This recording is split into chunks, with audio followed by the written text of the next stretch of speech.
This is the Relevant Podcast.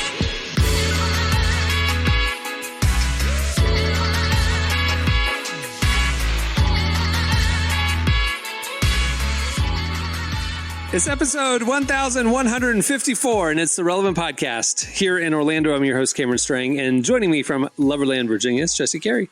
Hello, hello. From Nashville, it's our managing editor downtown, Emily Brown. Hey, y'all. Derek's out today because he's traveling to Los Angeles, home of Marty. Welcome back. Indubitably. Man, we missed you on last episode. It was an Easter episode, right? It was Jesse's birthday episode. Wow, Yeah, man. How was your birthday, really- Jesse? Oh, thanks, man. Hey, are you and Derek hanging out when you are in No, LA? absolutely not. I'm just kidding. No, I'm going to see him tomorrow. Okay. I'm going to see him tomorrow. Are you actually going to go up and see Prop 2? Like you guys are talking about it, like going up and I getting out really of haven't Orange seen County. Prop is like 15 minutes away, so that's like offensively bad that I haven't seen him in a while. Propaganda, but with Derek, he just finished like a sync album for like Universal, my old label, and so I'm going to go back to Universal where I've recorded many songs and meet with the same people I've seen 100 times, and let's see how that goes. Now, okay, I have a Are you question part of the for you. project? Are you going back? Yeah, I did a as part of- freestyle on it, and he kept it, and he liked it, and so I'm excited. It was like he gave me the reference, and it was like Temple Run. It was like he was making songs for Temple Run. The game? The game, like yeah. so, it's like a pop game. It's like Temple Run. You know what I'm saying? That's Yeah, the I know, best way to yeah. explain it. It's Temple Run, and so that's what I made the song. So specifically, he was kind of, I don't know how sync works. In my world, like the way I think you guys put music out in these databases and then labels and things, pick and choose and and license stuff from y'all. But you're saying there's another world where they have a project in mind and they basically commission, like, make music for this video game or something. Yeah. So there's like many different styles of sync. So what I have been successful in is like, hey, you can't clear Jay-Z. Well, guess what? For 1/100th of the price, Marty could do the same song, same BPM, same everything. So a lot of I've done a lot of work for Amazon recently. They had their podcast stuff coming up, and a lot of them want like theme songs. And so I was able to make a couple of those because they just couldn't clear songs. So they go for like the lesser the lesser version, which is me. You're like the Walmart version of Jay-Z. Yeah, I'm a great value. Is that what you're calling yourself? He's Honestly, the Temu. Yeah, He's I'm the Temu AliExpress version of any rapper I could imitate. And so I've done what Derek has done where you make an album and then you present it to a label or someone. They're like, yeah, we can use all these songs. For us, for this thing, it's the same thing. So I think already he landed a video game, like a 2K placement on it already. So he's going to California to meet with the executives that commission him. He's bringing all the artists. Which that kind of creeps me out because if anybody knows, like hanging out with artists is like it's just like an ego trip. Everyone's trying to like make the most of the moment for themselves. Yeah. Like they're like, hey, this is my one shot, so let me be on. It's like Extra. get away from us. So that's what he's coming out here for, and I'm excited about it. And I'm bringing a buddy of mine called Wes Schrock. I don't know if you've heard of him. He's a new artist, and I love him. And so I'm going to bring him with me, and we're going to see what we can do. Wait, was he on your golf course meetings? No, Single? that guy's name is Gavin the Hot Rod, and he's Gavin the Hot retired. Rod, that's He's what it like, was. no, I'm going to become a pastor and then just quit rapping. I'm like, okay. And so like, why are you on this? How did this work out? Yeah, I love him, but this other guy, he's a rocker. He's an indie rocker. He sounds like 1975. Meets like, Oh, cool. yeah, like he's really good for relevant type sound, like the stuff that we like here. Emily's second favorite band, the 1975. Yeah. Oh, well, No, for I do real. really Why? like 1975. I know you If- do. That's what I was saying. why? If all the Taylor Swift controversy. Yeah, I was going to say, wasn't there drama there? I know it's tough to be. It's a very small sliver of 1975 and Taylor Swift fans. I just keep them separate. In my mind, they actually never dated. That was just like a fever dream. And she just, we all have had friends who have had like the worst rebound guys. Like they just, and you don't count that rebound. And that's her pass. I've blocked that out of my mind of Taylor. I'm sure she's blocked it out of her memory as well. Well, so. I mean, she's written numerous songs about it, I'm pretty sure. So Yeah, she's probably out of her she's system. remembering on a nightly basis during this tour. What are you talking about? Now, I do have a question for Marty. Speaking of awkward relationship endings, you said this is your old label, Universal, and I'm curious about, I don't want you to have to divulge any of the business nuances, but is there that awkwardness of like, you're going to go back in these offices. You've recorded numerous songs. Is this like, if someone that you had dated a while ago, before your spouse, you somehow end up like they're hosting like a barbecue or something, and you go over there, and is there that tension? Is it going to be weird rolling in there? No, it won't be weird. I love the way that we left Capital Christian. Was like Capital Christian's a part of Universal. The way we left them was like, we love them. I still like ask them questions. They're family to me, like Hudson, Brad, Josh. They are just change for me. Like, they're the only label that's really caring, in my opinion, about like, how do we really reach young people instead of like, hey, let's sign this 40-year-old worship leader that is good for the Gaithers. You know what I'm saying? Like, they're looking for young people and people up and coming. Whoa. What? You're saying 40-year-olds are good for the Gaithers now? So like, do you know okay, so under Universal, no. What are you saying 40 for? Because, okay, so I don't know any 40-year-olds listen to the Gaithers, my friend. Because we don't live in the South. We don't live in like that world where, like Southern gospel and like they wear the Cameron, you got shirt. very offended by that. I'm saying. And some of us don't listen to the Gaithers. It's a bit, I'm telling you, Gaithers are still doing really, really good. And there's a whole office. Look at the audiences that it's white hair only. That is not 40. You know it's bad when they're performing for round tables. You know what I'm saying? Like, they're performing and everyone's sitting in a round table. They're not sitting in like seats. They're sitting in round table. You know what I'm saying? There's steps on the church, like carpeted steps. And so, but they're very, very big. They're still huge. And so there's a couple new artists. But not with 40-year-olds. That's what I'm saying. They're big with 70-year-olds. We're getting hung up on the age too. thing. That's another thing. Like, they're all fits into the brand of like. We're getting hung up on the age thing. I think, but something slipped through the cracks here. And maybe I'm wrong. Did you say they have their own offices at the Universal headquarters? So like, there's a Gaither wing in Nashville. Yeah, and the Universal they just switched buildings to be like cooler. But when you used to walk into the original Universal building, you look as soon as you take one step on the right side, a huge office for the Gaithers. And they're pumping product out like nonstop. There's this one guy named Guy, of all things, Cam. And he works in the Gaither wing. He's got this white blonde, like he's like gray, salt and pepper hair, like long hair with like a perfect beard. And so like, man, they're killing it. They're still going platinum. They're still selling out. 40. Their target audience is not 40. That's all I was saying. I know they're still killing it. Their target audience they're killing it to my grandparents' age, not me. My parents love them, but they're getting younger people to try to like get. Anyway, my point is like a lot of these Christian labels, they'll sign what works instead of like, hey, what we need in the genre, right? So it's like we need more Lecrae's and No Big Deal and stuff like that. We need another Toby Mac to replace him. He's getting, as he gets older and transitions out. Because he's 60. Yeah. He's Gaither younger age people now. We need younger people that he mentors and brings behind him. Like, that's the goal, is everyone's bringing. So I always feel like Capital was very artist friendly, always thinking about young people. Like, think about it. How many young girl pop singers besides Stacey or Rico has there ever been in Christian music? You know what I'm saying? Like, it's not successful. Okay, not too much on Stacey. She got me. We through love a lot in high Stacey. school. No, I'm seriously. She's the only like pop like Christian artist. Riley Clemens. But she's like country worship now. She's become. I mean, Riley. We took her on our first tour. I love Riley. She's amazing. But I feel like she's amazing. But I'm talking like pop. I'm talking like Stacey. You know what I'm saying? 40-year-olds and younger.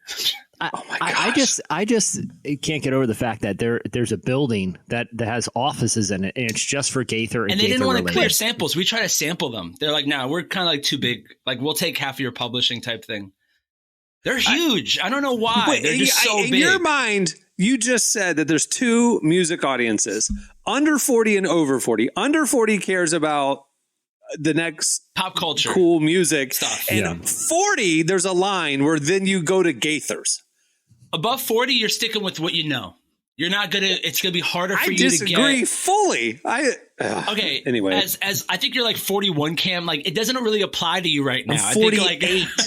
I'm 48. You're the coolest and the youngest. You're the coolest person. The average 48-year-old is like, I'm gonna listen. Even Spotify will back up the data. I want to listen to what I already know. I'm going to listen to the Eagles and the Police and the old bands I'm so used to. They're listening to stuff from 2000. They're listening to like emo and stuff. They're not listening to 1980s. We were 2. Millennials are still listening to Newfound Glory Yes, MXPX. I agree with that. That's not Gaithers. But Gaithers I'm telling you, there's still there's a whole there's a reason you're why. saying I want to look a up 38-year-old who sales. listens to Newfound Glory still in 2 years is going to not like them anymore. They're going to listen to If they Gaithers. go to church in the South, they might be listening to the Gaithers in a couple years. You're offboarding from like Jimmy World straight to Gaither Town. Yeah. And You just it's go just right how it is. to I'm it. Because sorry. you know what? It's like that's the skip type of Hootie and music. the Blowfish. Like Yeah. you.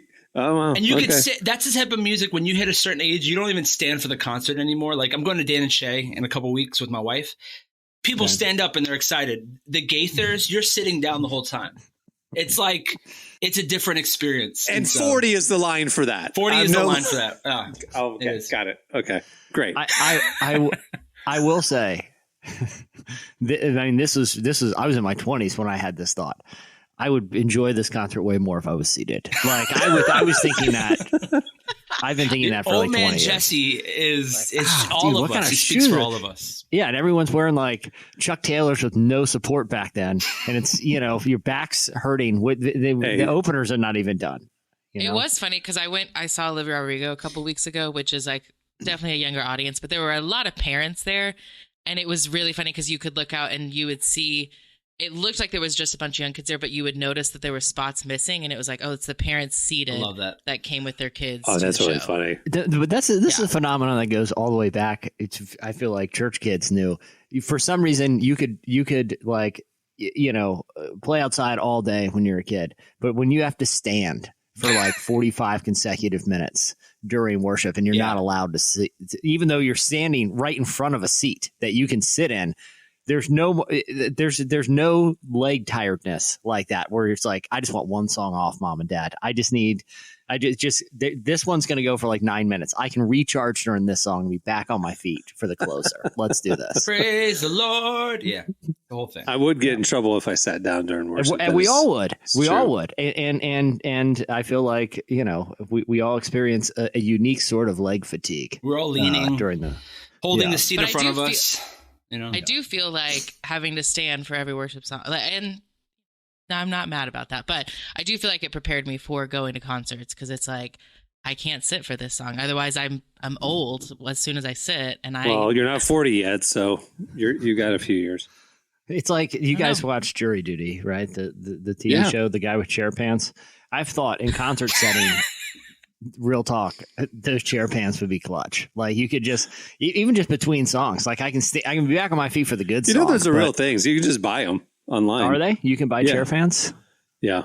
I've seen them in other skits. There's collapsible stools that people bring to concerts sometimes for like, if you're short and you're in the pit, you can stand on it, but some people also use it like to sit if they're in the pit as well. Yeah, and then you become that one person they call out, like Madonna did last week. She's like, "Why aren't you standing up?" And the lady's like, "I'm in a wheelchair." That was She's so like, embarrassing. I'm really sorry about that.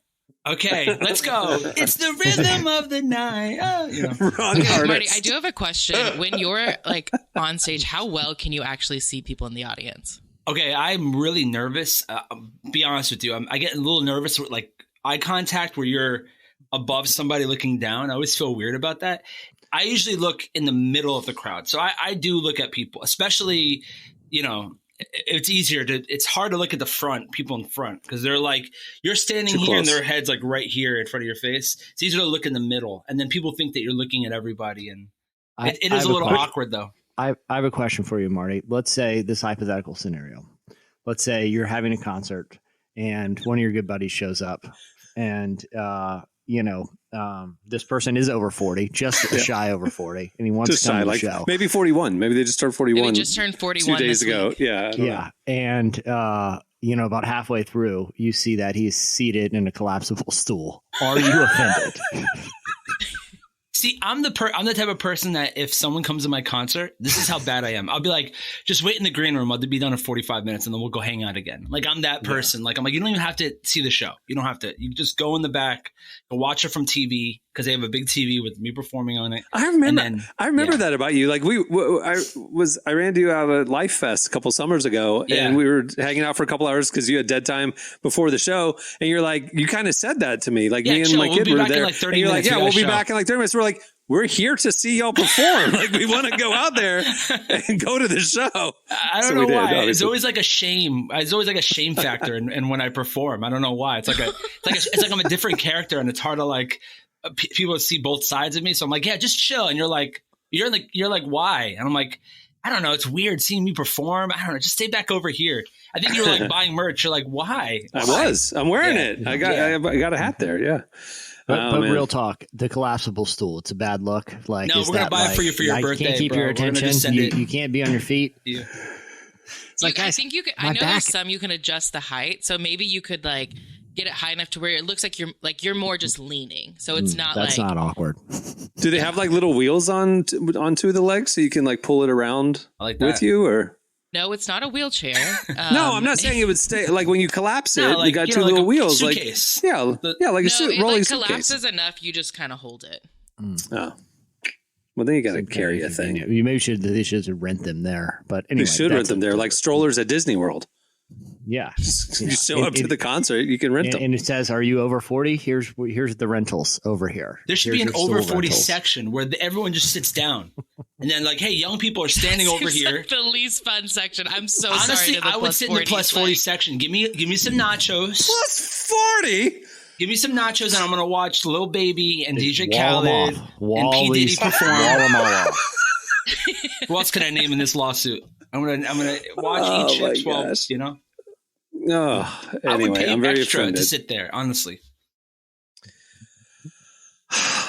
Well, they do have that section at Lollapalooza and stuff, like for the adults, like the money section, the VIP. You pay extra so you don't have to be out there with the kids in the pit. I would do that, and they're because all like, they got shade, they have chairs. Yeah, they're over because on when the you're hill. at a concert and no one's standing, and then you stand for the concert, everyone gets mad at you. They're like, "Why are you standing?" You're like, "This is a concert." But maybe if everyone was designated to sit, I would be okay with that, and I would order hot dogs. I would have a whole plethora of food. It's not in the main area that the band sees. You're like over on the side. You know? Yeah, it's on the side. Yeah, we're getting side profile. Yeah. See, I think that's why I like being in the pit and like getting up to the front, because it's like I'm there to stand and like go crazy, have a good time. It makes me. I saw people sitting at the Taylor Swift concert, and I actually got mad. Now, granted, it was a 3.5 hour show, so I get it. That's a long time to stand. I did it every single time I saw Taylor, though, so it is possible, and it made me mad that, especially knowing how much people paid for that ticket. I'm like, I'm standing the whole time. Well, speaking of standing, we have a great show in store for you. Elevation Rhythm joins us. You ain't sitting during an Elevation Rhythm show. I'll tell you that much. Maybe a slow song. I was like, where are we talking about standing? Because like you got the double whammy of a worship service. You can't sit down, and they're young, so you'll want to stand. And their music's very fun. Listen, I'm going to throw this out there. I'm not an artist, but if I was, I would have like an interlude song and be like, listen, about halfway through the set, I'm going to be like, I'm going to tone it down. This is going a little unplugged, this song. I want everyone to take a seat and recharge the legs and the lower back. Jesse, just take a seat where you are. We do that during our worship part. We're like, hey, this is the part you don't have to jump anymore. Sit down. Yeah. Take a seat. Take a seat. I recognize how long you've all been standing this evening. You're going to we want you on the feet for the end, but we're going to take a couple songs off. You know, I want to see some stretching and seats. We've got a whole stool rental, collapsible stool. They're rentals, all American flags. happening. The seats all have American flags on them, and you guys can sit with your koozies and your drink, and your lemonade. Loosen that back up. You're going to need it. That's not how Elevation Rhythm worship concerts go. Just FYI. I'm just offering this as free advice for them. Okay. What part of the Elevation Rhythm worship night would you say to sit down? Because when it slows down is when the hands go up. You're sitting down. Oh, the message. The message. Yeah. Hey, everyone sit down. You go 30 minutes in, then you hit him with a message. Oh, yeah. Okay. Yeah. Recharge the legs That's up. it. That's it. It's great. All right, well, they're coming up. Hopefully they take y'all's advice, take their career to another level. At the end, we have your feedback, but stay tuned right now. Emily brings Relevant Buzz. Everybody's playing it safe, but I'm taking my chance on you. Ooh, ooh, ooh, ooh, but I'm taking my chance on you. Ooh, ooh, ooh, ooh, but I'm taking my chance on you. Ooh, ooh, ooh, but I'm taking my chance on you. Ooh, ooh, ooh, but I'm taking my chance on you.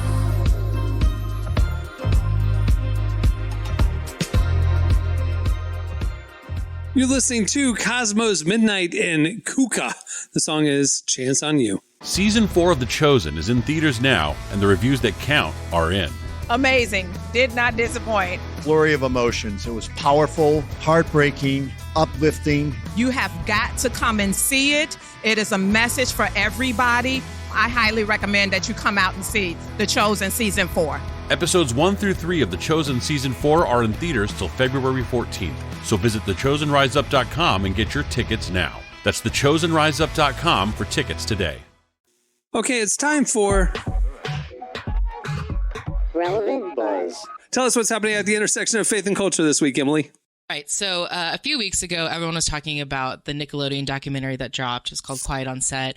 Even if you didn't watch it, because truthfully it was hard to sit through at times, you've probably seen the headlines about it. You know, there was a lot of abuse that former child stars experienced on set. Like everyone from the stars of All That to Zoe 101 talking about, you know, inappropriate and uncomfortable scenes they had to be in, all the way to someone like Drake and Josh star Drake and Bell talking about being sexually assaulted by someone who was on set. Even allegations of mental and verbal abuse from the studio's biggest creator, Dan Schneider. There's a lot that came out from the documentary, but there's still more information that's coming out even after it's premiered. A lot of actors who weren't interviewed in the documentary have come forward with their own stories, or even just sharing their support for their fellow co-stars. Someone like Kenan Thompson, who we know from SNL, he actually got his start on Nickelodeon's All That, and he said that while he never witnessed any of the things that happened because a lot of it was after he left, he does think Nickelodeon should still be further investigated and be held accountable because it is supposed to be a safe place for kids. And Dan Schneider was part of Keenan's shows, right? Yeah. Like he was he was, I think at the time, just a producer on All That. And then his role became more prominent after Kenan left. So because Kenan clarified he never really interacted with Dan that much. So people were trying to, you know, get him to confirm or deny things. And he was like, he doesn't really have much to add. And in the Kenan interview, I was kind of reminded, he was talking about, they were asking specifically about Amanda Bynes, who clearly has struggled as an adult. And Kenan talked about his relationship with her as like, I was like 10 years older than her. Like she was like the little sister. And so like I was gone as she became a big star, like I had already left.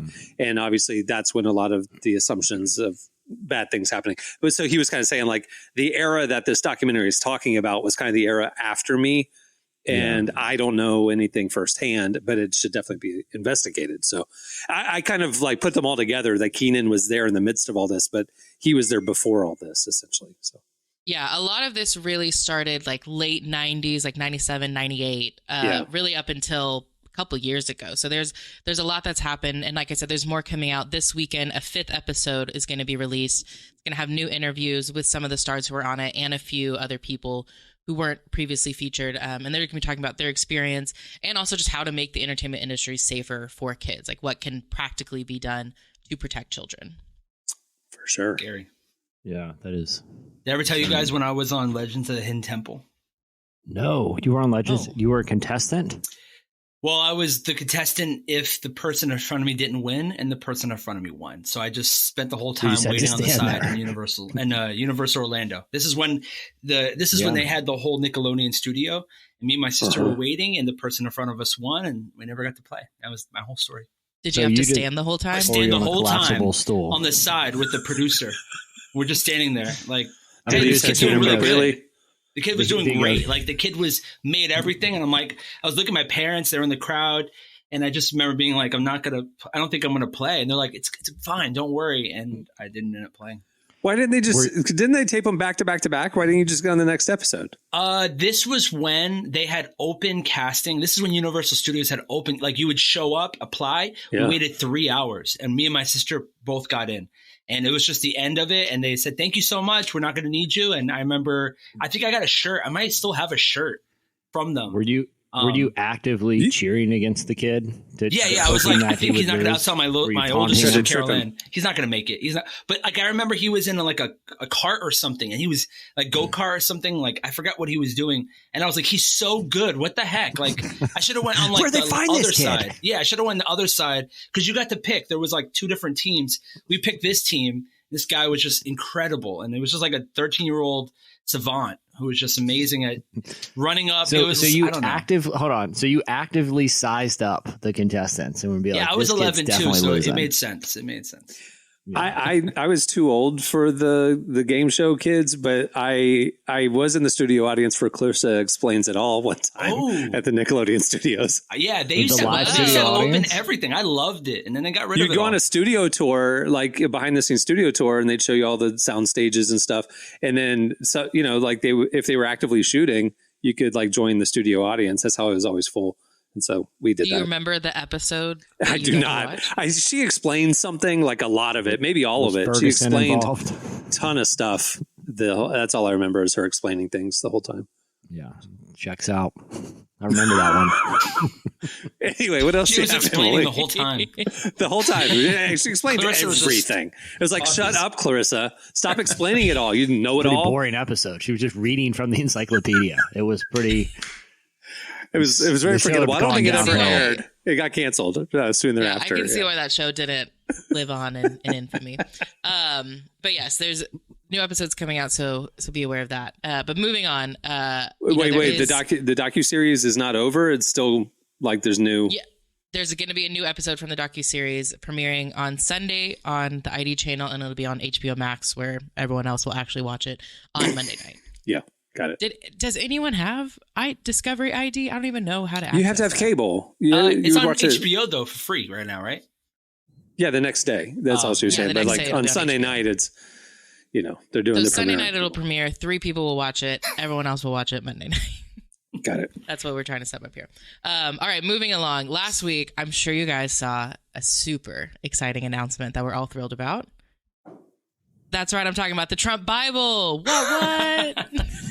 SNL did a great job with that last I've already, last week. do. I've Yeah. already ordered Christmas presents this year. It's great.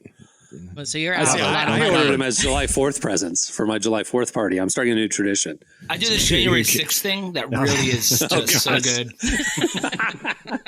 Big hit Anyway, there. Yeah. Yes, we are talking about the Trump Bible. Like we said, everyone's talking about it. What's actually funny, it's not really everyone's calling it the Trump Bible. It's not the Trump Bible. It's the Lee Greenwood Bible, also known as the God Bless the USA Bible. This came out years ago. We actually covered it at Relevant because it was I just remember. ridiculous. It was And- ridiculous. It was like this is not needed. We don't need to put patriotic songs in the Bible.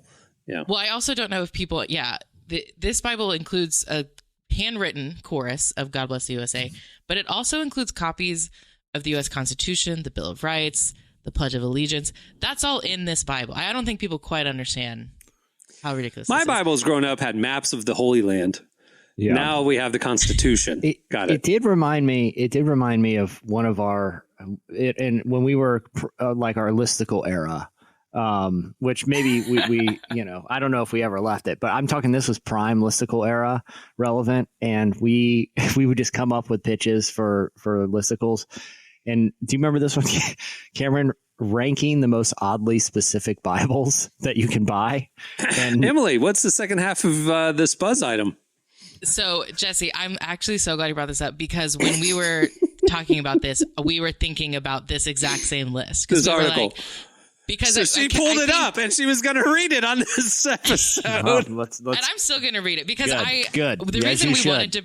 The reason we wanted to bring it up is because a lot of the outrage people were like, I can't believe someone would make a Bible like this. And it was like, Or they're yes, commercializing a themed Bible. How that's so Yeah. gross. And it's like themed Bibles has been a thing since the 90s. That's, It's like it's unfortunately a dark part of the church's history. So we do have to acknowledge it. But yes, I'm glad you brought this up because I do want to talk about some of these Bibles and know it like in order of importance, but we just have to talk about these.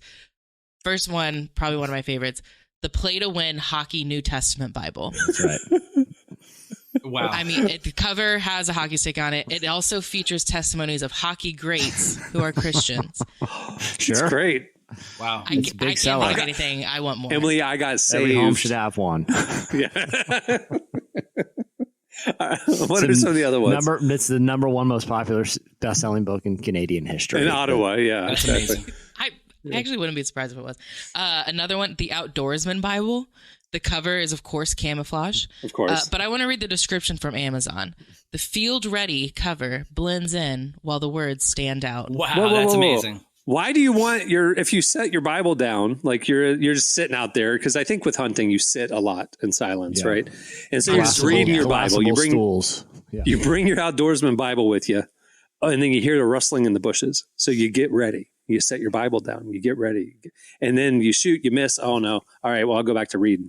Can't find the stinking thing because it's camouflaged. Yeah, it's. They didn't think about that. It should have been bright orange. Like, Anyway, maybe they'll do a new edition, and that'll have a bright orange cover. Oddly, 90s R&B. There's a new edition Bible. Sorry, there's an early 90s R&B group. Safety Orange Bible. Nice. Yeah. There is the Duck Commander Faith and Family Bible with an intro from Phil and Al Robertson. Yeah. How is the Outdoorsman Bible and the Duck Commander Bible any different? It seems like a missed opportunity. My assumption is the Duck Commander one also includes some duck calls. Yeah, it comes with a piece true, that but you I hope it does. blow into. So there's they have an expanded Genesis 1, expanded Genesis 1, that verse where he's like, and then he made the fowl of the air. That's like that's a quarter of the Bible. They just want to talk about the fowl of the air and how to shoot them. Anytime a bird's mentioned, it's highlighted. I wonder if the Trump Bible has separation of church and state in it, right? Like, did they leave that out in the Constitution or what? Yeah, I would be curious to see if it's a full copy of They put a chapter divider. They put a chapter divider to separate the church and the state in between. Yeah. There's a few career-specific ones, like the Coast Guardsman Bible or the Emergency Medical Services Bible, which, both could come in handy for an incredibly specific person, I guess. Of course, there's the Extreme Teen Study Bible. Do you guys remember the extreme youth era? Like, youth pastors' creativity really got to shine with that one. You've also got the Waterproof Bible, which I assume just has like a rubber texture to it. Not something I'm personally interested in.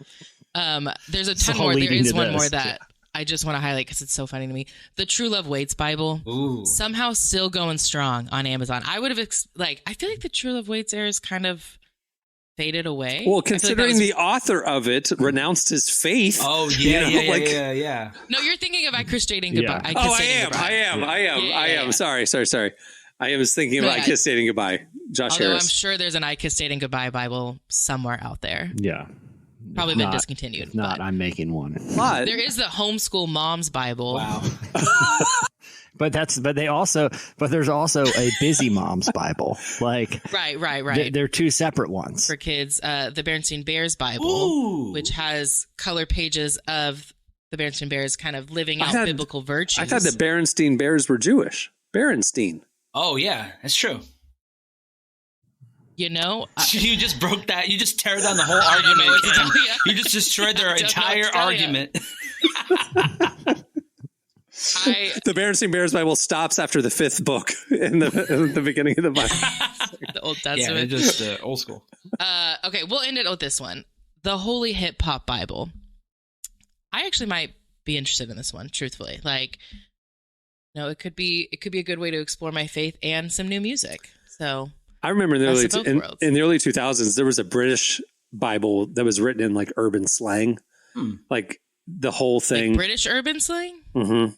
It was like a British ministry doing like a street Bible. I think it was called the Street Bible, and it was written in like Ebonics and British like youth slang.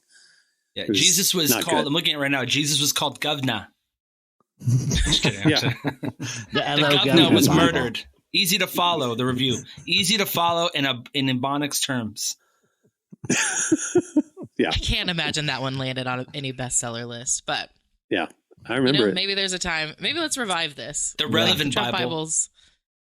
It's just going to be the Bible. I got to be honest with you. We got offered to do that by one of the major Bible publishers doing a relevant Bible. And I said no, because I'm not going to commercialize the Bible. And because they wanted to randomly include the testimonies of former hockey greats. And you already said, been there, done that. Without explanation. Former hockey greats and duck hunters. We're like, no, there are already Bibles for those people. There's cooler people out there, guys. It's a proven formula, okay? I already talked to all these hockey greats. What am I going to do with them? What am I the testimonies now? Okay, last thing before we wrap this up. I do have a new movie and a new TV series to put on y'all's radars. The first is from Mike Todd, who's the pastor of Transformation Church. He wrote a book a few years ago called Relationship Goals, and that is being turned into a movie, and it'll begin filming later this year. Now, books are turned into movies all the time. What's the big deal? The big deal is that Mike talked about it with his congregation recently, and apparently it's not going to be like a typical Christian movie. He said that when he agreed to make it, he wanted to make a real movie. Not the Christian, like I'm going after the lost. I want them to be watching rom-coms and find relationship goals, and I want it to be real to them where they're at. Now, he saying all this, he's kind of setting this expectation that it might be a little bit of a raunchier movie than you may expect from your typical Christian, like Hallmark movie. And I can't really think of another Christian book that's been adapted in this way. So this is definitely something that will be interesting to see. Well, you didn't see This Present Darkness because lots of sex. Lots of sex. Shocking. Left Behind, the director's cut, the Zack Snyder cut. Man. Hard. Eric Roberts X. goes in. Just kidding. Wouldn't believe what he says. No, it is kind of funny. Like he was telling everybody, Amazon A-list actors, this is gonna be a big movie, Right. legit Hollywood movie, and because we're going after Hollywood, it's not a Christian movie. And so I guess the premise is that there's a relationship, worldly relationship happening. They're having all their issues, and then they come and they're gonna film a scene at Mike's church. They did say that, and that Mike's gonna be in the actual movie for that part of it. And so then I guess this couple that's living like the world and having all the issues comes to church, I'm guessing finds Jesus, and it ends positively. But he was kind of setting the expectation that they're living like the world, and the movie's not, going to sanitize that. Hopefully there's good actors in it. He was saying He made it seem like there's like legit actors. So he couldn't say yet because of the NDA or whatever, but he was saying like it's household names type stuff. So He's like, have you guys ever seen Kevin Medea Sorbo. movies? Some of those actors are going to be in this as well. Cat Yeah, Williams we've got is signed Dean on. Cain. Yeah. We've We got got Dean Michelle Cain. Williams. Cat Williams. Kevin Sorbo, Kevin Sorbo. Kid Rock. Kirk Cameron. We have Roseanne They're all Barr. back. They're all She's in the it. mom. That bald older guy from Lost that he plays like all the dads now, Oh man. We have Kevin Sorbo in 3 different roles. Pretty excited. him in different wigs. Versatile. Oddly, Nicolas Cage has a cameo to cross it over into the Left Behind MCU. Yeah. Anyway. Love that. Yeah, we obviously will be keeping an eye on this and updating it when it's actually coming out. It'll probably be sometime next year. But there is a show coming out later this year that we're excited about from Martin Scorsese. He is just like really hustling and leaning into a lot of faith content now, which we're excited about. But he'll be hosting, narrating, and producing an 8-episode docudrama about Christian saints. Each episode will focus on a different saint, just kind of their Each life, one their real portrayed life. by Kevin Sorbo. They're actually all portrayed by Kevin Sorbo, all 8 of them. Male, female, doesn't matter. It's just I didn't Kevin know Sorbo this. in wig and makeup. I was watching a documentary last night about the life and career of Steven Spielberg. Don't know why. I just got watching it. I didn't know this. In the 70s when he was coming up, like, how he got into it and how he got, he was just a youth and, making movies, and he like hustled his way into getting an opportunity at Universal Studios. And anyway, Jaws was his first big breakout movie and stuff. I didn't know this, but in that time, like they all those crazy cinematographers and filmmakers were friends. Oh, yeah, so yeah. like Francis Ford Coppola, Steven Spielberg, who did Star Wars? The white hair guy, George Lucas. They all would help The each guy other who too. ended up doing it was like the new school. Ghostbusters. They were all buddies and were collaborating with each other behind the scenes and not getting credit or whatever. But like Steven talked about seeing like the first version of Star Wars before there was any CGI, and George Lucas would just cut in like war footage and stuff, like old black and white war footage to kind of say there's a fight. And he's like, they were so confused by it and like literally like showing it to each other and stuff. Like one of the guys was like, I don't understand this universe. I don't understand this mythology. We're confused the entire movie. You need to like set the context and tell us what's going on. And that was the beginning of that prologue thing. Your text is on the screen. I love that. But like these guys made each other's craft better, and it continued for 20 years. Like they were behind the scenes collaborating as friends. Like, and I had no idea, but like George Lucas brought Indiana Jones to Spielberg after Spielberg had a couple flops and he was really struggling. Like George Lucas like resurrected his career and stuff. It's just really cool to see. Awesome. Brian De Palma was part of that crew back in the day too. Yeah. I think that's why a lot of people do think of like the 70s and 80s as like a really special time in movies, because all these like incredible filmmakers were helping each other, and it wasn't necessarily competitive. They were just they were making everyone's films better, and so that's why a lot of those movies still stand up. But this came to mind because Steven Spielberg talked about how at the first half of his life he tried to hide his Jewishness, but then he like ended up becoming like he wanted to lean into like this spiritual longing and spiritual questions. Obviously, a lot of his early movies like E.T., there's dad issues, and there's like I'm looking for something I haven't found yet, like spiritual stuff. And so finally, like he decides to lean into it, and he went and shot Schindler's List, and it changed his life. And then after that, he was like, I was so proud of my Jewishness, and he like leaned into his faith. And to hear Scorsese now on a similar with his Catholicism, a similar kind of track, obviously years later, but like he's really leaning into his Catholic faith in this later part of his career. It's interesting. Like it. So, yeah, cool. Maybe Kevin Sorbo will do the same thing. Yeah, well, we know he's heavily involved in this, and obviously we've all seen The Parent Trap and those movies. Who's that one actor who was in every Christian movie recently? Dennis Quaid. He's really like he's a star right now in the Christian world, but not branded Christian. Really interesting. I think he's conservative. I think that's how he got into it. All right. That'll do it for Relevant Buzz. Make sure to check out everything we're covering every weekday, covering the intersection of faith and culture. Thanks, Emily. All right. Stay tuned. Up next, Elevation Rhythm joins us.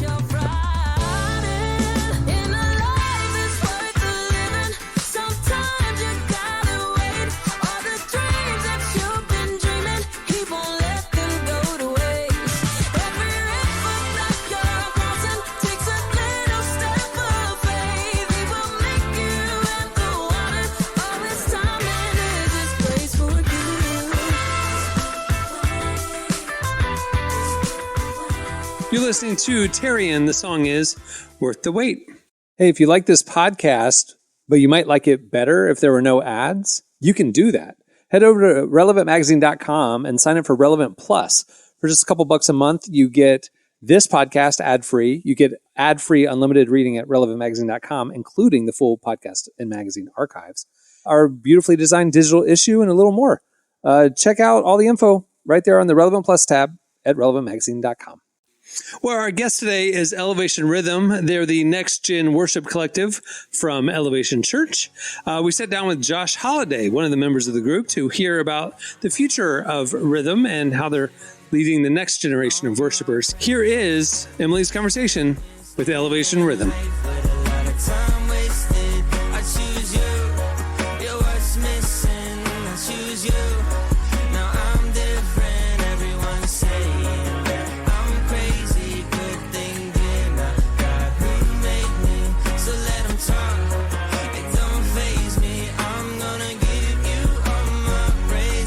Well, you recently dropped the Praises remix with Forrest Frank. How did y'all get connected? He actually posted Praises, like the original Praises. We ended up just reaching out to him via Instagram. And it was like, I think I just messaged him like, bro, we should do a remix. And he was, I mean, the guy, he's like the greatest guy. We hopped on the phone that day. And even like his heart and just who he is as a person made me more excited to collaborate with him more than just his sound and the vibe that he could bring. It was, I just really felt like he was he was just a true man of God who he really loves God, and he has a heart for this next generation. And so that was what made me excited to work with him. And it literally, like, I think he sent over his verse that same day I asked. Maybe like, I think it was like less than 24 hours he already had his verse. And I was like, did you already have this in your pocket and you were just waiting? Because like, how'd you do this so fast? But like, I think we worked that day, and then just kind of like sent it back and forth for a while and got the beat right. And then we went to Texas where he's at, and then we just kind of shot the video and just kind of hung out. To love you All my friends just wanna be famous, living life with a lot of time wasted. I choose you, you're what's missing. I choose you, now I'm different, everyone's saying. Are you planning on doing more collaborations with Forrest or anyone else in the future? Yeah, I mean, we definitely want to do some more with him. He came to Charlotte and he did our youth service with us, and so we did Praises Remix live, and we always, once our schedules like line up, we're definitely going to try to write some more and create some more. And as far as other collaborations, I don't know, they kind of come naturally and organically. We don't really strategically pick who we collaborate with. I think it kind of just happens. Like, it's kind of a, as cliche as it is, like, it's kind of a God moment of like, oh, like this makes sense for you to partner with us in this. And that's what it is.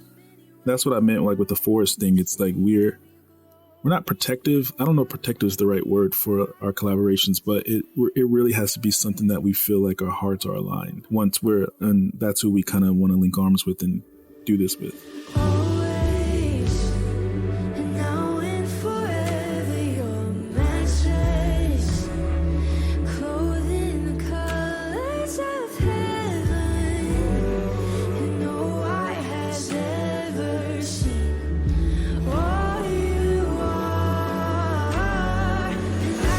Well, speaking of the future, I know you just wrapped up the Elevation Worship Nights tour, but I want to know, are y'all planning on doing any Elevation Rhythm tours? We want to tour. We want to do like some mini tours. Those tours are those are kind of like on the largest scale I think you can tour on. Like, it's pretty on that side of it, and they're always great, and we love them. But we want to kind of like try to see what touring could look like, and like maybe 4 dates, little leg here. That's like a little bit of a smaller venue that we can kind of turn into more of an experience, like with some pop-up merch or like kind of like it's more of a hangout. Like, I think a strong value in what Rhythm stands on is community, and I think it's important that, like, especially when we go places, that like we bring that with us. And so, what does it look like just to hang out with people and like listen to music, and not only just always be on a platform, but it's like, what is it like to like just kind of hang out with people? Because that's what we do when we're not, like, all we do is hang out. And so I want to kind of like figure out what that looks like as far as in the realm of touring, and how to bring that aspect of rhythm, because it's a huge part of us. How do I bring that into that?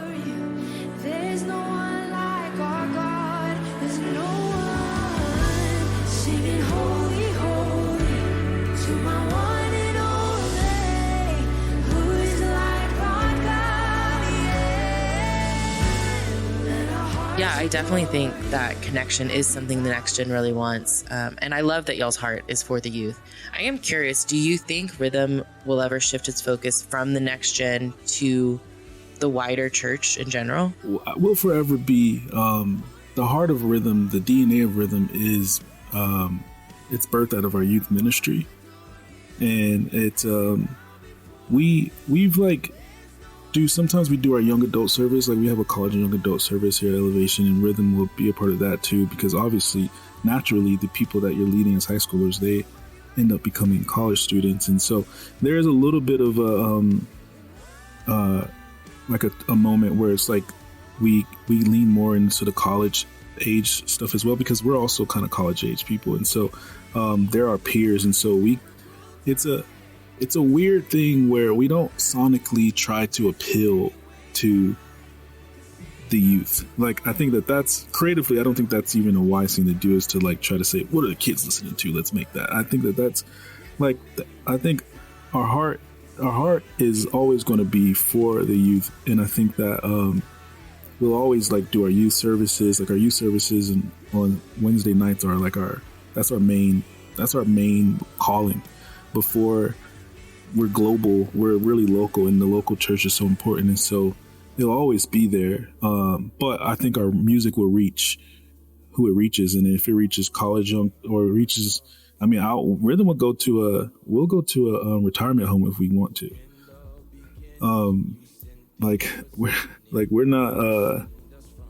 We're not trying to put a restraint on it at all, but our music will reach who it reaches, but I think our heart will always be for our church and for the youth of our church.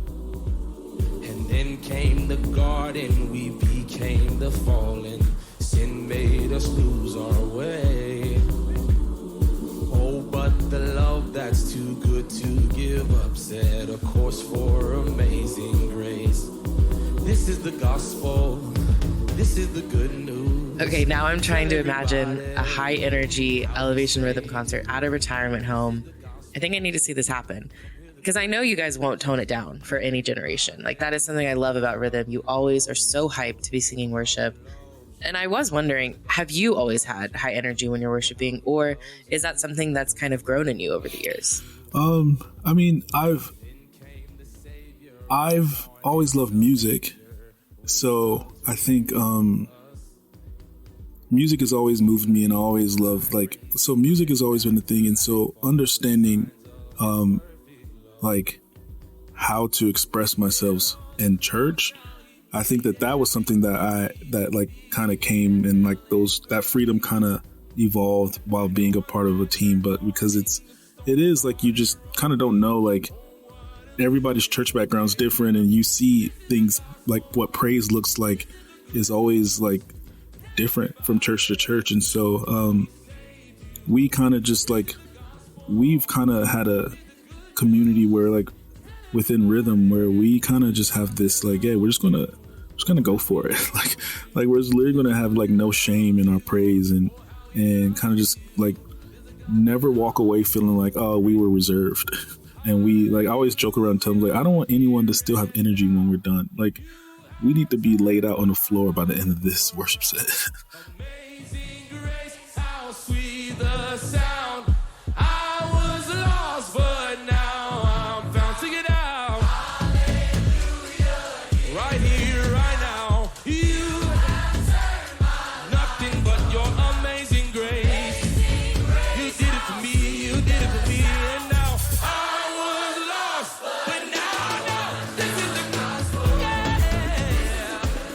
Okay, knowing all of that, now I want to know, what is worship to you? What does it mean for you? It's a posture. I think it's a response to who he is. First and foremost, it's you when you understand. I think we're kind of teaching the youth right now the names of God, and it's going to kind of be the theme for our next conference. But it's that the more you know who he is, your worship is a response to who he is. And it's a posture of just kind of, we have a song that we just wrote and we sang it at our youth conference called At the Altar. And it's a posture of just laying things down. And things like shame, it's so cool in the song. It says all your wins and your losses, something like that. Not that particular, but it's just the concept of both. No, don't just lay down the things that you don't want anymore.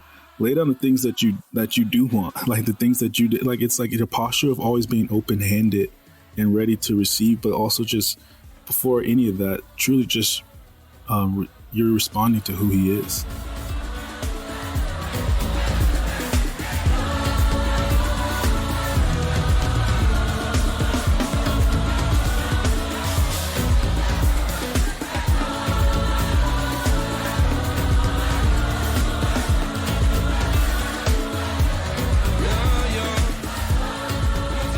That was Elevation Rhythm. Make sure to check out their music wherever you get your music. All right, stay tuned. Up next, it's your feedback.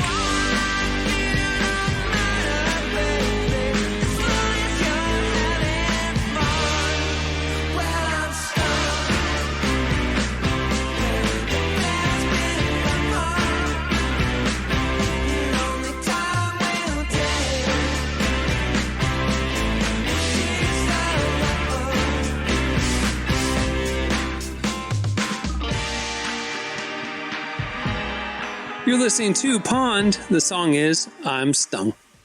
Today's show is brought to you in part by The Chosen. Season 4 of The Chosen is coming to theaters nationwide on February 1st, and this season has everything. Clashing kingdoms, rival rulers, and when they're threatened by the reality of Jesus' growing influence, religious leaders do the unthinkable, choose to ally themselves with the Romans. As the seeds of betrayal are planted and opposition to Jesus' message turns violent, he's left with no alternative but to demand his followers rise up. So get ready, Relevant Podcast listeners. February 1st is the big release day. Go get your tickets now at thechosenriseup.com. Okay, it's time for your feedback. Last week, we got talking about like ridiculous online outrage, people like, running into conspiracies, running into, whatever's happening. And they don't have all the information, but they're very outspoken about their thoughts about the thing that they're not informed about. So we asked you, what's the most ridiculous online outrage you've seen? You hit us up on X at Relevant Podcast. Here's a few of our favorites. Someone was outraged about Bernie Sanders' economic policy one time and tweeted, Bernie Sanders should be forced to give away 90% of his birthday cake. Hashtag happy birthday, Bernie, which garnered this reply. This is how birthday cakes work when you have friends, which is just a great reply. That's amazing. For outrage. That's amazing. Dang. That's good. I like this bagel one. Chris said, this was a great day to be in the internet. Absolutely no one agreed with this guy. I thought World War III was going to start because of bagels. And so the tweet under it says, today I introduced my coworkers in St. Louis to the St. Louis secret of ordering bagel bread sliced. And I've never seen a bagel sliced. like that. So it's not cut in half horizontally. It's sliced like a loaf of bread vertically. I'm kind of not mad at that. I would try that. A full bagel slice is With just cream cheese and just smear some cream cheese on it. Why not? Why not? Just try it. Okay, absolutely. We're about to start fighting on this podcast. I mean, if it's not an egg sandwich, we're talking like cream cheese over here. Yeah, that is a terrible way of doing that. Okay. Shelby said, watching people I follow defend themselves for not washing their legs still haunts me to this day. I can never look at them the same. And then it like referenced tweets where people are saying like, how is it that people don't feel like they need to wash their legs? You remember this whole celebrity thing of like celebrities not showering but once a week sort of thing? Yeah. Like the internet, like Gwyneth Paltrow. It's so funny to me. Gwyneth Paltrow. Yeah, it is funny to think about like how obsessed we are with like people will never meet in real life, like their hygiene. But at the same time, it is a little shocking. Like I remember seeing, I think I brought this up with one of my friends, and one of them admitted like showers like once a week, and I was like, I actually don't. Like, it doesn't smell bad, but it's still like it just feels gross. Yeah, I'm not comfortable with that. Well, there's more where that came from. You guys saw a lot of unnecessary online outrage. Yeah, there you go. Okay, it's time for this week's Editorial question of the week. All right. Well, earlier we were talking about ways to improve the concert/festival going experience, i.e. built-in pant chairs, or you can carry around a stool with you, which I think intermissions just for seating. That's mine. Yeah. Just to take a load off. Revolutionary. Yeah, I love it.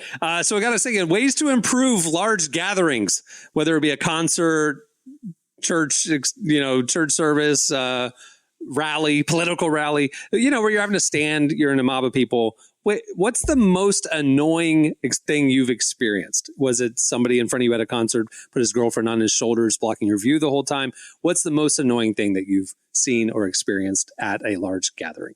Hit us up on X at Relevant Podcast, and we will read our favorites on next week's show. I think it is being stuck behind a girl on somebody's shoulders at Lollapalooza at the Kendrick Lamar concert. I get annoyed when people try to like cut in front of me when I'm like in the pit, but they have really terrible excuses. One girl tried to tell me her mom was like up at the front, and I said, your mom is not up at the front of this concert. Like there's just no, it was like Fall Out Boy. Yeah.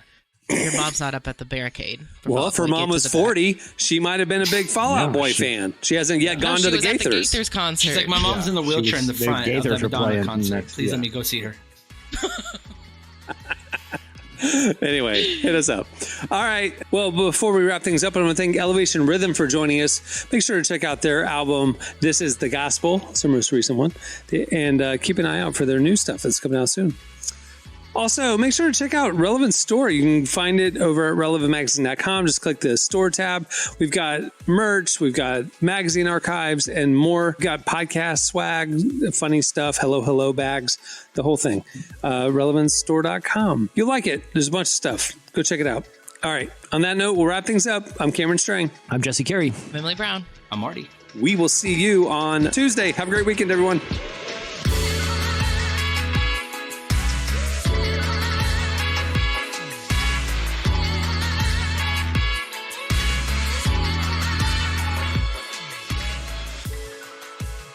for listening to the Relevant Podcast.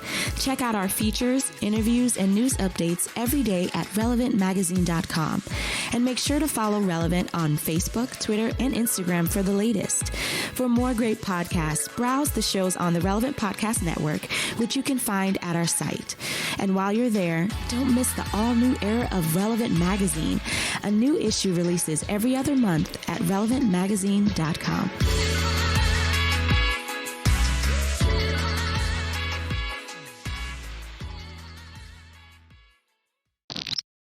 I would enjoy this concert way more if I was seated. Relevant Podcast Network.